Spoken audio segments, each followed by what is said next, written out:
Earlier this year, Karen Harder, one of our members, said something that really stuck with me.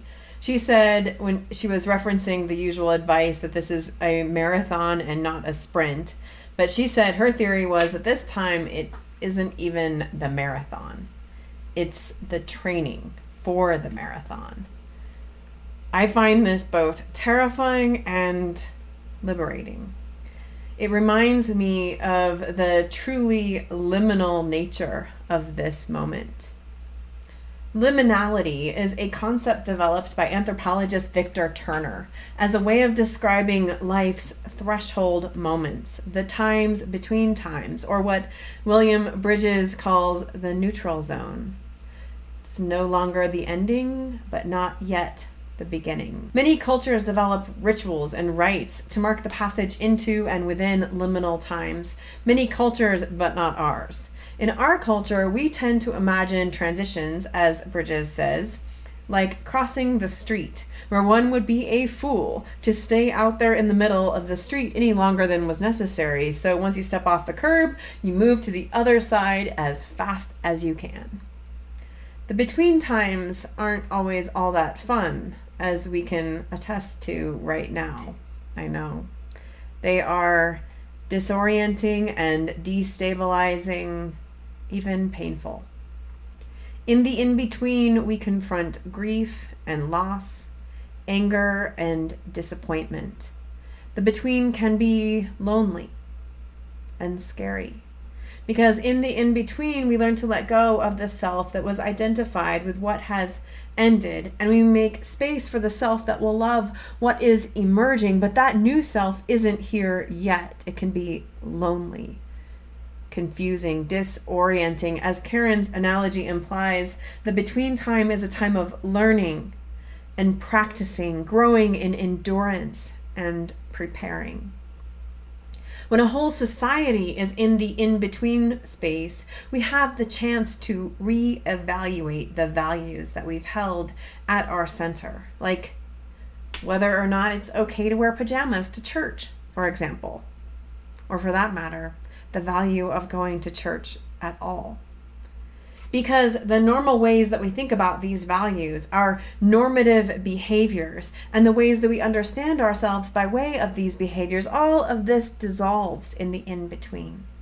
And in that dissolution, there emerges the space and the time for something entirely new to begin. This is the idea of a gap year. Graduating seniors who are ultimately, they believe, college bound, instead of just crossing the street, educationally speaking, they take a year and do something entirely different, get off the track that they've been on for the whole of their conscious lives, and discover who they are in a whole new context.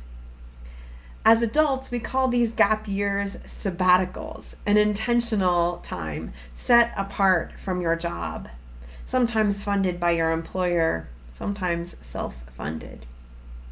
Now, one of the reasons I started to think about the idea of the gap year, to speak about this experience of the neutral zone, was because for a lot of us with kids at home, there's been at least one moment in the last few months where we have wished that instead of having to figure out how to do school during the global pandemic, we could just all decide to call a gap year, like learn different things in different ways for the years, and then just pick it up again next year. And so I started to wonder, what if we did that? What if we leaned into the fact that we are all literally in a gap year, in the neutral zone, without the markers and the tools of the past, and yet not yet in the clarity of the new? And what if instead of just the kids taking a gap year, we all decided to lean into the neutral zone and give ourselves the time and the space to do things differently? It's a really challenging reality to imagine, with all sorts of ripple effects, especially economic ripple effects, which is a fitting reflection for this Labor Day weekend. One of the things you realize is that it's so hard to imagine something entirely different than the world that we've known, to imagine something entirely new. Can be really anxiety provoking. I mean, last week in the water communion service, we practiced letting go, which in the moment can feel really good. But if there isn't already the clear thing to grab onto on the other side, instead of really letting go, we can end up getting stuck and repeat old patterns and behaviors and try to approximate an old world and an old life and an old self that actually no longer exists, which is an exercise of grief. There is no going back. Just as problematic, we can instead, in that uncertainty, rush ahead to something new, whatever it is, for the security that it promises. Bridges calls these two impulses the traps of fast forward and reverse. I mean, how many of us have wished that we could speed up this time between now and the end of the pandemic? All of us, obviously. But if this is our gap year, then trying to speed up through all of this would only mean that we would skip the potential formative work uniquely available to us here. And so the trick is to be here. Accept this time for what it is in all of its discomfort and disorientation and uncertainty. The trick is to be here. In these days, we can get so caught up in our current reality, especially in the survival mode that so many of us are in. We can find ourselves with a poverty of imagination. It can be terrifying to release ourselves from the world that was, because it's all we know, and the new world isn't built yet. How would it all work? Maybe it would be horrible. But in the great unknown of this time, we can remember that we created the world as it has been, and we can create something else.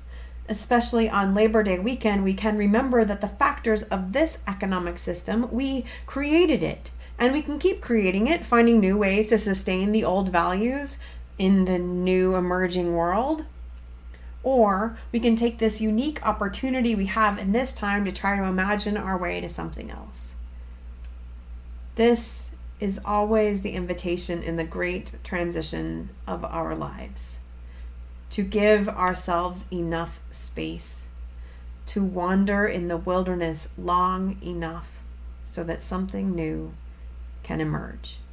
Something new in the world and something new in us. This in-between time is not wasted time.